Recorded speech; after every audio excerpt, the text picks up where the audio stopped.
Hey everyone, this is Simran. Welcome back to our YouTube channel Ignu E-Pathshala. Hope you people all are doing well. So आज इस video में हम discuss करेंगे concept and theories of business ethics का second part.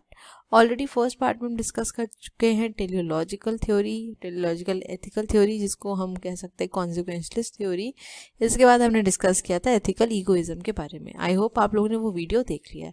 अगर उस video को अभी तक आपने नहीं देखा, उस वीडियो को ज़रूर देख लीजिएगा। उसका लिंक यहाँ पर आपको आई बटन में शेयर कर दूंगी। और अगर आप मेरे चैनल पर न्यू हैं तो मेरे चैनल को सब्सक्राइब करना मत भूलिएगा। बेल आइकन को भी ज़रूर प्रेस कर दीजिएगा ताकि मैं जब भी वीडियोस का अपलोड करूं उसका नोटिफिकेशन आपके पास ज़रूर जाए। तो चलिए बिना किसी देर के हम अपने सेशन को स्टार्ट करते हैं और डिस्कस करते हैं आज की सबसे पहली थ्योरी। तो आज हम डिस्कस करेंगे यूटिलिटेरिज्म के बारे में। तो ये थ्योरी को फाउंड किया था जॉन स्टुअर्ट मिल ने, ये उसके फाउंडर थे। और बेसिकली ये थ्योरी आपकी क्या कहती है, greater good for greater number of people. मतलब ज़्यादा से ज़्यादा लोगों के लिए अगर आप कुछ अच्छा कर रहे हैं तो वो आपका क्या कहलाएगा, वो एथिकल कहलाएगा। ठीक है, मतलब अगर आप कुछ भी ऐसा कंट्रीब्यूशन दे रहे हैं जिससे सोसाइटी एट लार्ज, मतलब ज़्यादा से ज़्यादा लोगों की अगर हेल्प हो रही है, उनका कुछ भला हो रहा है, उनके लिए कुछ अच्छा हो रहा है, तो वो आपका पर्टिकुलर एक्शन क्या कहलाएगा, अच्छा कहलाएगा, एथिकल कहलाएगा। ठीक है, so any action if brings maximum good for the maximum number of people, it is ethical operation। ठीक है, तो अगर आप सोसाइटी या लार्ज को कंसिडर करते हुए कुछ काम ऐसा कर रहे हैं जहाँ पे मैक्सिमम लोगों को बेनिफिट हो रहा है, तो वो पर्टिकुलर एक्शन आपका कैसा कहलाएगा, एथिकल कहलाएगा। And the action would be treated as unethical if the reverse is true. ठीक है, तो अगर आपने कुछ ऐसा एक्शन लिया है जिससे बहुत ज़्यादा लोगों को नुकसान हो रहा है तो ऑब्वियसली वो एक्शन आपका क्या कहलाएगा, अनएथिकल कहलाएगा। So this theory is based on the cost benefit analysis. Same आपकी टेलियोलॉजिकल थ्योरी भी कॉस्ट बेनिफिट एनालिसिस के ऊपर काम करती है। So if total happiness bye a large group of person for a particular action outweighs unhappiness, the action brings it will be treated as a desirable action and vice versa। तो ऊपर जो बात कही गई है उसी को थोड़ा और तरीके से यहाँ पे बताया गया है कि अगर आप किसी को खुशी दे रहे हैं, ठीक है, किसी को अगर आप हैप्पीनेस दे रहे हैं और ज़्यादा से ज़्यादा ग्रुप को अगर उससे बेनिफिट हो रहा है, आपने जो एक्शन लिया है उससे ज़्यादा लोग खुश हो रहे हैं, तो इसका मतलब है जो आपने एक्शन परफॉर्म किया है वो एथिकल है, वो डिज़ायरेबल एक्शन है। लेकिन अगर इसका रिवर्स हो जाता है तो इसका मतलब है कि वो आपका क्या है, अनएथिकल एक्शन होगा। So it is a theory that holds an action is ethical if it results in maximum satisfaction for the maximum number of stakeholders affected by it। तो मेजरली आपको इस थ्योरी में क्या याद रखना है, अगर जब भी बात आए यूटिलिटेरिज्म के बारे में तो आपको क्या कॉन्सेप्ट याद रखना है, या फिर एक कहते हैं क्या की पॉइंट्स आपको याद रखने हैं, वो याद रखना है आपको maximum good for maximum number of person. ठीक है, ये याद रखना है कि ये चीज़ किसमें बोली गई है, आपकी यूटिलिटेरिज्म में बोली गई है। अब जितनी भी थ्योरीज हम जनरली पढ़ेंगे उन सब के साथ एग्जाम्पल ज़रूर समझेंगे ताकि ये थ्योरीज हमको एग्जैक्टली समझ में आए कि ये क्या कहना चाहती हैं। ठीक है, अब इसके एग्जाम्पल को देख लेते हैं। यहाँ पे क्या बोल रहा है, suppose a manager creates an annual employee vacation schedule after soliciting the vacation time preference from all the employees and honour the preferences, then he would be acting in a way that shall maximise the pressure of all the employees. तो यहाँ पे simple सा बोला गया है कि जो manager है वो क्या कर रहा है कि एनुअल एम्प्लॉय वेकेशन शेड्यूल बना रहा है, सारे एम्प्लॉयज से पूछ के उनकी प्रेफरेंसेस उन्हें किस टाइम पे वेकेशन चाहिए, और उसके अकॉर्डिंग अगर वो इसको शेड्यूल करते हैं, प्लान आउट करते हैं, तो वो ऑब्वियस बात है एम्प्लॉयज़ के फेवर में और एम्प्लॉयज़ को इससे क्या मिलेगी, हैप्पीनेस मिलेगी। तो ये आपको एक सिंपल एग्जाम्पल हो जाता है यूटिलिटेरिज्म का। इसका एक एग्जाम्पल हम देखना चाहें तो एक एग्जाम्पल ये भी है कि मान लेते हैं कि कोई एक पर्सन है, उसने फायर लिट करी, ठीक है, ताकि वो अपने फ्रेंड्स को कंफर्ट दे सके, ठंडी जगह पे है मान लेते हैं, ठीक है, तो वहाँ पर फायर लिट करी, बट उस फायर से क्या हुआ, वहाँ पर आग लग गई। ठीक है, अब जो इस पर्सन ने ये सोच के यहाँ पे फायर लिट करी थी कि वो अपने फ्रेंड्स को कंफर्ट दे सकेगा, लेकिन यहाँ पे क्या हो जाता है, उसका ऑपोजिट हो जाता है, उसका जो एक्शन है वो रिवर्स हो जाता है। ठीक है, उसको नहीं पता होता है कि इससे हार्म हो जाएगा या फिर जो फायर लिट कर रहा है उससे आग लग जाएगी, बट अल्टीमेटली क्या होता है, आग लग जाती है। तो ये जो एक्शन आपका कहलाया, ये एक्शन क्या कहलाया, अनएथिकल कहलाया। मतलब आपने सोचा अच्छे के लिए आपने एथिकल डिसीजन ही लेना चाहा और डिज़ायरेबल एक्शन ही करना चाहा, but it ended up wrong. ठीक है। तो कई बार ऐसी सिचुएशन भी हो जाती है। तो इस केस में ये जो आपका एक्शन है वो क्या कहलाएगा, अनएथिकल कहलाएगा, क्योंकि यहाँ पर मेजरली क्या हो रहा है कि मैक्सिमम नंबर ऑफ पीपल को यहाँ पे इससे नुकसान हो गया फायदा होने की बजाय। ठीक, सो आई होप ये दोनों एग्जाम्पल आपको क्लियर हो गए होंगे। अब चलते हैं नेक्स्ट स्लाइड पर, इसके डिस्कस कर लेते हैं हम ड्रॉबैक्स। अब देखिए, कोई भी अगर आपकी थ्योरी है उसके कुछ ना कुछ ड्रॉबैक्स या क्रिटिक्स होते हैं, क्रिटिसिज्म्स होते ही हैं। ठीक है, तो इसका क्या है देख लेते हैं। It is difficult in predicting the future, although people can use their life experiences to attempt to predict outcomes, no human being can be certain that his prediction will be true. सही बात है, जो यहाँ पर आपको result देखने को मिलता है वो हम क्या कर सकते हैं, सिर्फ प्रिडिक्ट कर सकते हैं। जैसे मैंने आपको दूसरा एग्जाम्पल दिया, एक पर्सन ने अगर फायर लिट करी ये सोच के कि हम अपने फ्रेंड्स को कंफर्ट देंगे, बट वो उसका जो एक्शन है वो क्या हो गया, रिवर्स हो गया। तो यहाँ पर हम ये प्रिडिक्ट नहीं कर सकते हैं कि हम जो एक्शन ले रहे हैं वो सही होने वाला, हो सकता है वो गलत भी हो जाए। जनरली जो ह्यूमंस होते हैं उनकी टेंडेंसी क्या होती है कि हम अपने एक्सपीरियंस के बेसिस पर आउटकम्स को प्रिडिक्ट करते हैं कि जनरली ऐसा देखा गया तो ऐसा ही होगा, बट ज़रूरी नहीं है कि वैसा ही हो। जैसा मैंने आपको दूसरा एग्जांपल दिया उससे ही आप यहाँ पे उसका ड्रॉबैक को इजीली समझ सकते हैं, right. So this uncertainty can lead to unexpected results, making the utilitarian look unethical as time passes because his choice did not benefit the most people as he predicted. तो यहाँ पर आप इस particular point के साथ वो example coat कर सकते हैं जो मैंने आपको अभी सेकेंड एग्जाम्पल बताया था। तो वो ईजिली इस पर्टिकुलर पॉइंट को क्लैरिफाई भी कर रहा है। आई होप आपको और ज़्यादा अच्छे से अब ये समझ में भी आ गया होगा।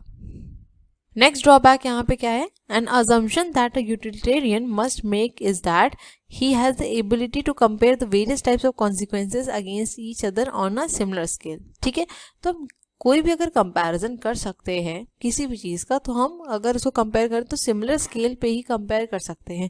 दो सिमिलर चीज़ का ही कंपैरिजन हमेशा हो सकता है। ठीक है, however comparing material gains such as money against intangible gains such as happiness is impossible. Obvious सी बात है, मैंने आपको क्या बताया कि सिमिलर स्केल पर अगर कोई चीज़ है आप उसको कंपेयर कर सकते हैं, but intangible and tangible material को आप यहाँ पर कंपेयर नहीं कर सकते, right? Because it is impossible since their qualities differ to such a large extent. तो यहाँ पर आपकी ऑब्वियस बात है कि इनकी क्वालिटीज़ भी डिफर कर जाती हैं और इसको आप कभी भी कंपेयर नहीं कर सकते हैं। आप मनी को कभी भी हैप्पीनेस से कंपेयर नहीं कर सकते। हाँ, ये हो सकता है कि आप कुछ एक्सपेंडिचर करें उसके वजह से आपको हैप्पीनेस हुई, that can lead to happiness, but आप कंपैरिजन नहीं कर सकते हैं, राइट। तो ये भी इसका ड्रॉबैक हो जाता है।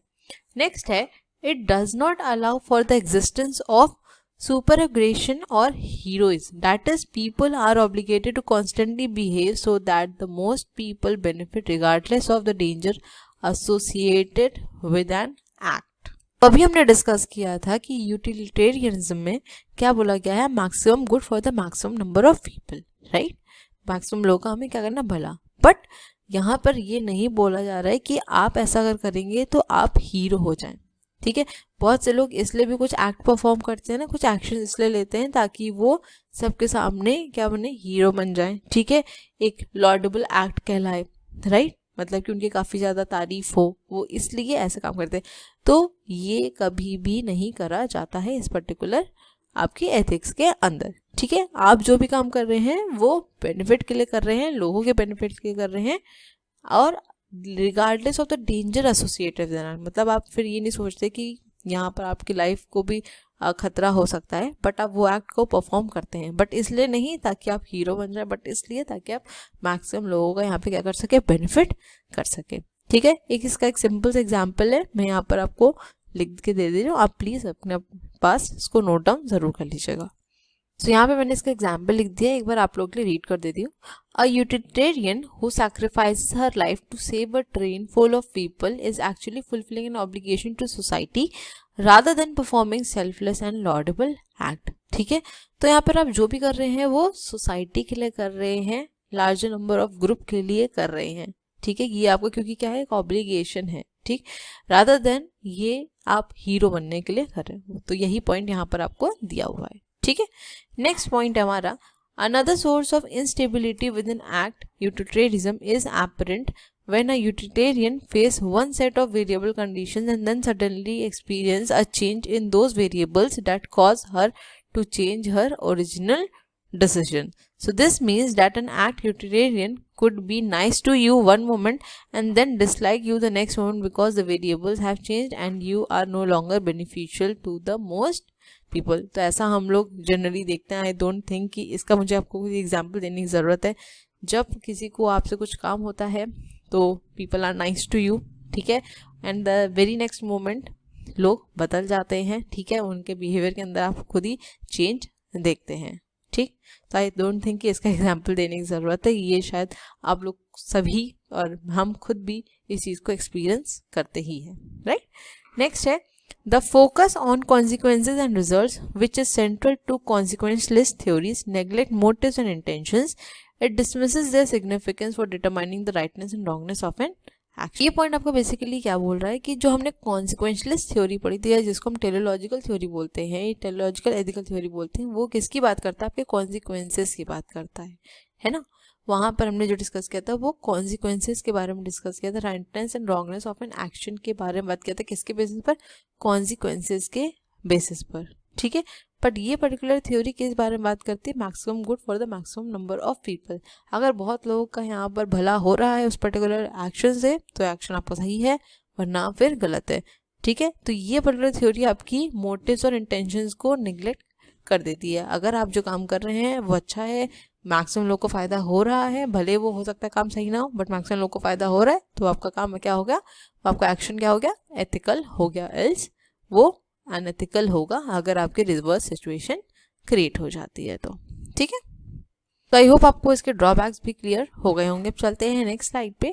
और नेक्स्ट यहाँ पे हम डिस्कस कर लेते हैं एथिकल ईगोइज्म और यूटिलिटेरियनिज्म के बीच में डिफरेंस. देखिए, हालांकि ये डिफरेंस आपका बुक में नहीं मेंशन्ड है, ठीक है, बट फिर भी मुझे लगा कि ये इंपॉर्टेंट है. आपको इससे कॉन्सेप्ट ही क्लियर होगा. अगर एग्जाम में आता है वेल एंड गुड, आपके लिए काफ़ी बेनिफिशियल. अगर एग्जाम में नहीं भी आता है तो भी आपको कॉन्सेप्ट क्लैरिटी में ही काफ़ी ज़्यादा हेल्प करेगा, ठीक है. तो देख लेते हैं एथिकल ईगोइज्म और यूटिलिटेरियनिज्म में क्या डिफरेंस है.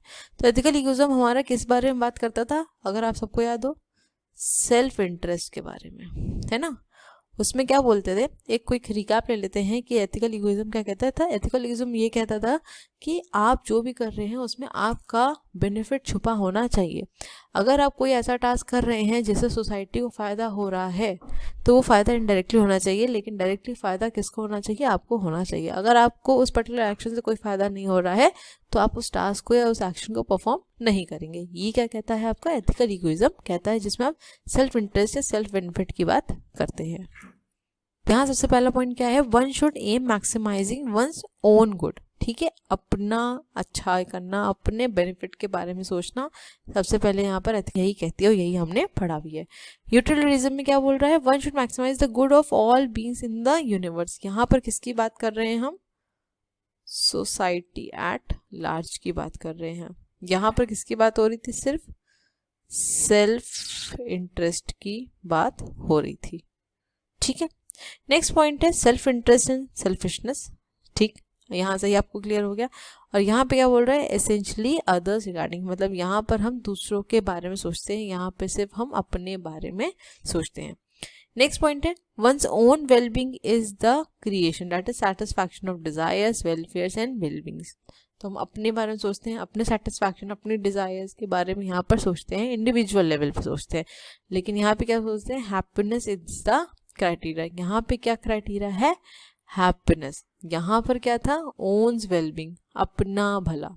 यहाँ पर हैप्पीनेस किसकी? एट लार्ज की, ठीक है. सो आई होप ये बेसिक डिफरेंस क्लियर हो गया होगा और आपको यहाँ पे एक क्विक रिकैप भी मिल गया कि एथिकल ईगोइज्म क्या होता है. जिन्होंने भी वो वीडियो नहीं देखा उस वीडियो को ज़रूर देख लीजिएगा, क्योंकि वहाँ पर हमने थोड़ा डिटेल में इसको डिस्कस किया हुआ है, ठीक है. चलते हैं नेक्स्ट स्लाइड पे. नेक्स्ट डिस्कस करते हैं डिस्ट्रीब्यूटिव जस्टिस. तो यहाँ पर डिस्ट्रीब्यूटिव जस्टिस को दिया था एक अमेरिकन फिलोसोफर जॉन राउल्स ने, ठीक है.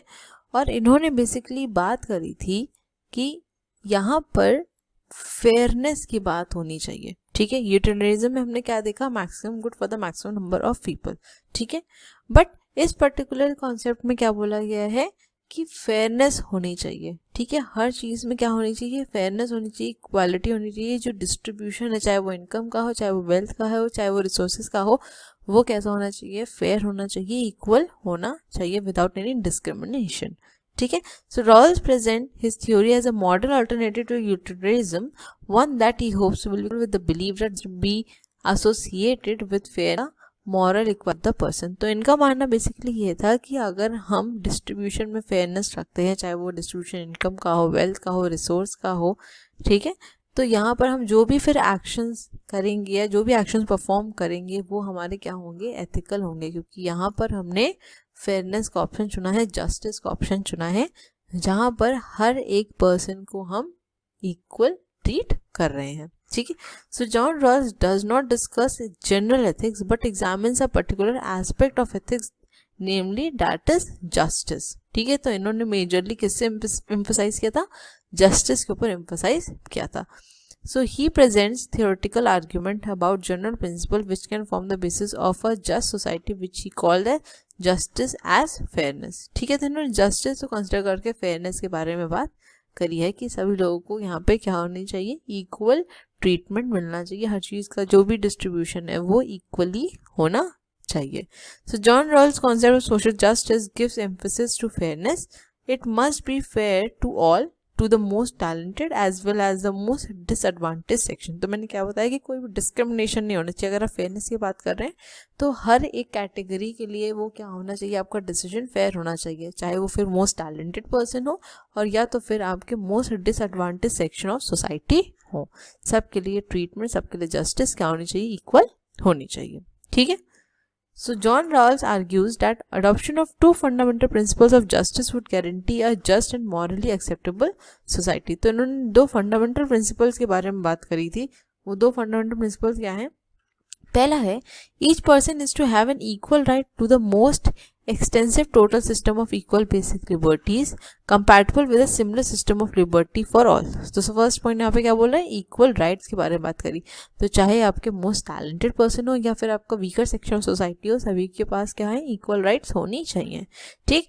नेक्स्ट पॉइंट क्या कह रहा है, social economic inequalities are to be arranged so that they are both to the greatest benefit of the least advantage and attached to offices and positions open to all under the condition of fair equality of opportunity। तो social and economic inequalities जो कि generally हम देखते आ रहे हैं आज भी अपनी सोसाइटी के अंदर, उसको क्या करना है, हमको हटाना है। ठीक है। ताकि हम ग्रेटेस्ट बेनिफिट कर सकें सभी लोगों का, even the least advantage section of society का भी, ताकि उनका भी क्या हो, अपलिफ्टमेंट हो, उनको भी जस्टिस मिले, उनके साथ भी फेयर ट्रीटमेंट, उनके साथ भी जो भी डिस्ट्रीब्यूशन हो वो इक्वल हो।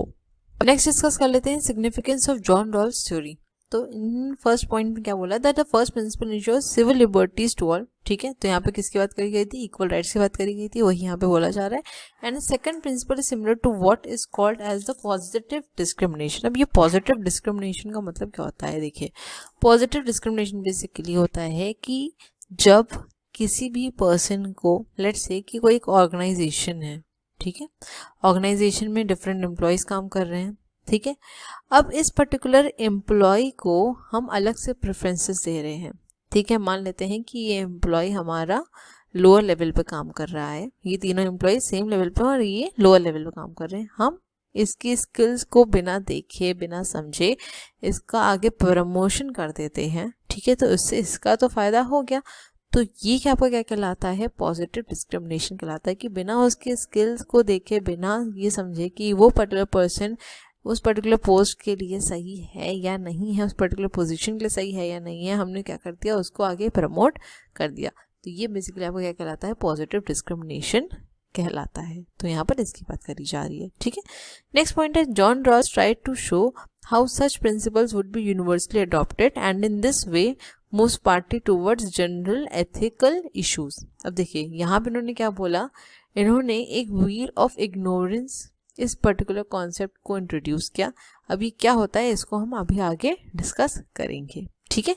It ensures that all the social game would be placed in a particular situation. Rawls call it the original position। तो यहाँ पर आपके जितने भी प्लेयर्स बेसिकली यहाँ पे किसको कहा जा रहा है, जो सोसाइटी में आपके लोग हैं, ठीक है। In the social game would be place in a particular situation, her person किसी ना किसी सिचुएशन में ज़रूर होता है, राइट। तो ये उसको क्या कह रहे हैं, वो सिचुएशन को कहा जा रहा है ओरिजिनल पोजीशन उस पर्टिकुलर पर्सन का। Now in this position everyone only has a general knowledge about the facts of life and society. तो यहाँ पर सिर्फ लाइफ और सोसाइटी के बारे में जो जनरल फैक्ट्स, जनरल नॉलेज है इंसान को, वही सिर्फ एक पर्टिकुलर पर्सन को पता होगी। Therefore each player has to make a rationally prudential choice considering या concerning the kind of social institution they would enter into contract with. अब मेरे ख्याल से आप लोग को ये थोड़ा सा समझ में नहीं आया होगा, तो ये जब हम व्हील ऑफ इग्नोरेंस पढ़ेंगे तब आपको ये पिक्चर अच्छे से क्लियर हो जाएगी यहाँ पे एग्जैक्टली बोला क्या चाह रहा है, ठीक है। तो बेसिकली यहाँ पे एक छोटा सा अगर मैं आपको एक ब्रीफ दे दूँ कि व्हील ऑफ इग्नोरेंस बेसिकली ये होता है कि जहाँ पर आपको किसी चीज़ के बारे में कुछ भी नॉलेज नहीं है, ठीक है। कहते हैं ना कि आपका अभी जो माइंड है वो इस समय एम्प्टी बॉक्स की तरह है, ठीक है। अभी उसके अंदर कुछ भी नहीं है, जैसी सिचुएशन आ रही है आप उसके अकॉर्डिंग ही क्या कर रहे हो, एक्ट और रिएक्ट कर रहे हो, तो वही आपकी क्या कहलाती है, ओरिजिनल पोजीशन कहलाती है।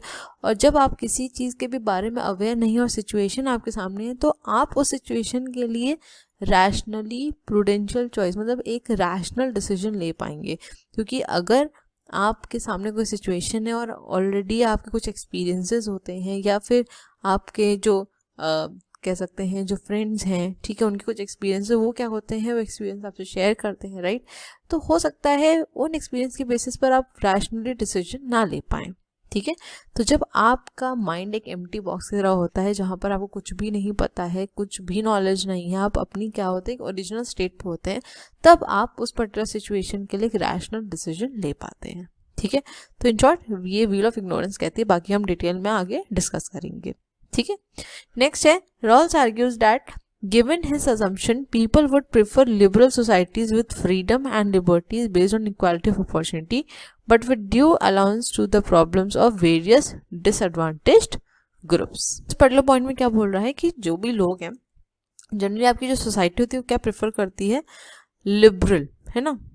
हर इंसान को लिबरलिटी चाहिए, फ्रीडम चाहिए, ठीक है, with freedom and liberties based on equality of opportunities, right, but with due allowance to the problems of various disadvantage group. तो आपके जो डिसएडवांटेज ग्रुप है उनकी भी अपनी कुछ प्रॉब्लम्स होती हैं, ठीक है, उनको भी कंसिडर करना है। प्लस जो आपकी सोसाइटी है उसकी भी लिबर्टी की बात कर रहे हैं यहाँ पे कि उनकी भी अपॉर्चुनिटीज़ हैं, इक्वालिटी है। तो बेसिकली यहाँ पर उन्होंने ये बोलना चाहा है डिस्ट्रीब्यूटिव जस्टिस के अंदर कि आप यहाँ पर जो भी बात करेंगे वो किसकी बात करेंगे, फेयरनेस की बात करेंगे, और fairness in context to justice, ठीक है। सभी के बारे में सोचेंगे, चाहे वो आपकी अपर लेवल सोसाइटी हो चाहे आपकी डिसएडवांटेज ग्रुप्स के बारे में हो, ठीक है। लेकिन इनका एक बहुत इंपॉर्टेंट कॉन्सेप्ट है व्हील ऑफ इग्नोरेंस। अब डिस्कस कर लेते हैं कि व्हील ऑफ इग्नोरेंस होता क्या है। तो according to John Rawls theory of justice, the one and only manner to reach a reasonable and just principle are to assume ourselves in a scenario in which we must form decision on how society should really be arranged despite not knowing which roles we would hold in that societal structure। बहुत ज़्यादा important line है यहाँ पे। यहाँ पर आपको से ये बोला जा रहा है कि हमको नहीं पता है कि हमारी इस पर्टिकुलर सोसाइटी के अंदर क्या पोजीशन है, ठीक है, हम कहाँ पर स्टैंड आउट करते हैं। ये बिना सोचे हम अगर डिसीजन लेंगे किसी भी सिनेरियो का, किसी भी एक्शन का, किसी भी सिचुएशन के बेस्ड हम अगर कोई डिसीजन लेंगे वो ज़्यादा फेयर और रैशनल होगा इन कंपैरिजन टू अगर हम इस चीज़ को कंसिडर करें चलें कि हमारी सोसाइटी में क्या रोल है या क्या पोजीशन है। कई बार होता है ना कि हम कुछ डिसीजन इसलिए नहीं ले सकते क्योंकि सोसाइटी में क्या बोला जाएगा, हम सोसाइटी में क्या बोलेंगे। तो यहाँ पे क्या आ जाती है वो चीज़, यह आ जाता है कि हमारा रोल क्या है सोसाइटी में, हम सोसाइटी में हैं क्या एग्जैक्टली, राइट। तो इस चीज़ को बिना कंसिडर किए अगर हम कोई डिसीजन लेंगे तो वो क्या होगा, ज़्यादा रैशनल होगा इन कंपैरिजन टू जब हमें रूल्स के बारे में अपने पता है, ठीक। Such that we have no idea what type of family we will be conceived into, whether or not it is an upper strata or lower caste, either rich or poor, fortunate or underprivileged, ठीक है। तो हमें कुछ भी knowledge नहीं है कि हम किस फैमिली में जाएंगे, हम कौन सी कास्ट में जाएंगे, हम रिच होंगे कि पुअर होंगे, हम अनप्रिविलेज कैटेगरी में जाएंगे या फॉर्चुनेट कैटेगरी में जाएंगे, हमें कुछ भी नॉलेज नहीं है, ठीक है। तो यही आपकी क्या होती है, आपकी सोसाइटी में पोजीशन होती है, राइट, कि आप किस कास्ट को बिलोंग कर रहे हैं, सॉरी मतलब कास्ट इन द सेंस कि लोअर स्ट्रेटा को हैं कि अपर स्ट्रेटा को हैं, ठीक है। कास्ट को आप उस तरह से कंसिडर मत करिएगा, ठीक है। हर कास्ट की अपनी इंपॉर्टेंस होती है। Caste in the sense of कि कौन से अपर स्ट्रेटा है, लोअर स्ट्रेटा है, कि हम रिच हैं पुअर, इसी से आपकी क्या होती है, कैटेगरी डिफाइन होती है, इसी से आपके रोल भी डिफाइन होते हैं, ठीक है। So John Rawls theory of justice content that when we don't recognize who we will become and what choice we will have in our futuristic society, we are more likely to support a decision about the rules and organization of that future society that is fair to all the members. तो हमें जब किसी चीज़ के बारे में कोई knowledge नहीं कि फ्यूचरिस्टिक सोसाइटी हमारी कैसी होगी, तो हम उस पे ज़्यादा अच्छा डिसीजन, उसके जो रूल्स और रेगुलेशंस हैं उनको भी ज़्यादा अच्छे समझ पाएंगे, प्लस जो डिसीजन है उसमें सपोर्ट भी कर पाएंगे, क्योंकि फिर जितने भी पर्सन होंगे वो एक फेयर डिसीजन ले पाएंगे सोसाइटी एट लार्ज के लिए, सोसाइटी को कंसिडर करते हुए, ठीक है। सो व्हील ऑफ इग्नोरेंस बेसिकली क्या बोलती है कि आपको आपका रोल नहीं पता है कि आपका रोल सोसाइटी में क्या है। अगर आपको नहीं पता है तो उस टाइम पर अगर आप कोई डिसीजन ले रहे हैं तो वो डिसीजन ज़्यादा फेयर होगा और सब फेयर होगा to members of the society at large के लिए, ठीक है। चलते हैं नेक्स्ट स्लाइड पे।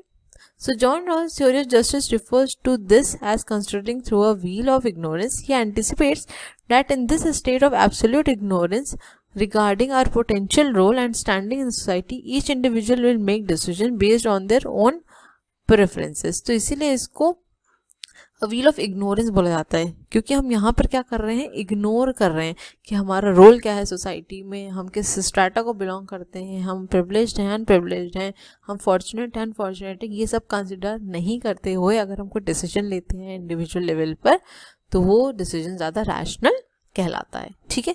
सो अ की concept of Rawls is that of the original position, जिसकी पीछे बात हो रही थी, तो वही आपकी क्या होती है, ओरिजिनल पोजिशन होती है, ठीक। That is we have to consider that no one knows his true place in the society or what the future holds. So we must start out from the supposition that we could all potentially be the most disposed and unfortunate in society. तो हम शुरू से ही consider करते हुए चलें कि हम society के अनफॉर्चुनेट पर्सन हैं, या फिर एक तरह से कह सकते हैं कि हम मान लेते हैं कि हम अनप्रिविलेज्ड पर्सन है सोसाइटी के, ठीक है। और उसके बेसिस पर अगर हम कोई हमारे पास सामने कोई एक्शन आता है, उसके ऊपर बेसिस में हमें कोई डिसीजन लेना है, तो डिसीजन ज़्यादा फेयर ले पाएंगे, ठीक है, इन कंपैरिजन टू अगर हम ये सोचते हैं कि हम बहुत फॉर्चुनेट हैं, हम बहुत रिच हैं, हम उसके बेसिस पर डिसीजन लेंगे, तो हो सकता है हम कुछ बायसनेस करें या फिर जो डिसीजन है वो रैशनल ना ले पाएँ, ठीक है। तो वी मस्ट दस ensure that no one is advantaged or disadvantaged by the system adopted. We are through a wheel of ignorance. So John Rawls' theory of justice contends that rational thinking instead of morality can lead us to impartial and equitable in deciding how to disperse a society's advantage and responsibility. So moral of the story यहाँ पर यह है कि John Rawls theory of justice किसकी बात करती है, rational thinking की बात करती है। बट इससे पहले जितने भी कॉन्सेप्ट हमने पढ़े या एथिकल थ्योरीज पढ़ी, वो सब किसकी बात कर रही थी, मॉरलिटी की बात कर रही थी, कि अगर आपने कुछ एक्शन परफॉर्म किया है, वो अगर आपका सही है, अगर आपने एक्शन से भला हो रहा है, तो वो आपका जो पर्टिकुलर एक्शन है वो मॉरल कहलाएगा, वो एथिकल कहलाएगा, ठीक है।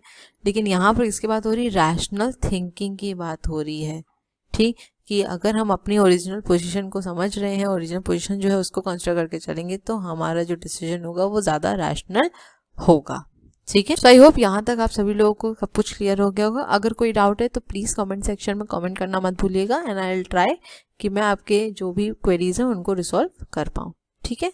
चलिए मिलेंगे अपने नेक्स्ट वीडियो में। Thank you so much for watching. Please video को लाइक ज़रूर करिएगा, और अगर अभी तक चैनल सब्सक्राइब नहीं किया है, चैनल सब्सक्राइब कर लीजिए, बेल आइकन को भी ज़रूर प्रेस कर दीजिए, ताकि मैं जब भी वीडियोस का अपलोड करूँ उसका नोटिफिकेशन आपके पास ज़रूर जाए। अपने फीडबैक देना मत भूलिएगा, और वीडियोज़ को ज़्यादा से ज़्यादा शेयर करिएगा। मिलेंगे नेक्स्ट वीडियो में। Till then stay safe, stay healthy, bye bye, take care.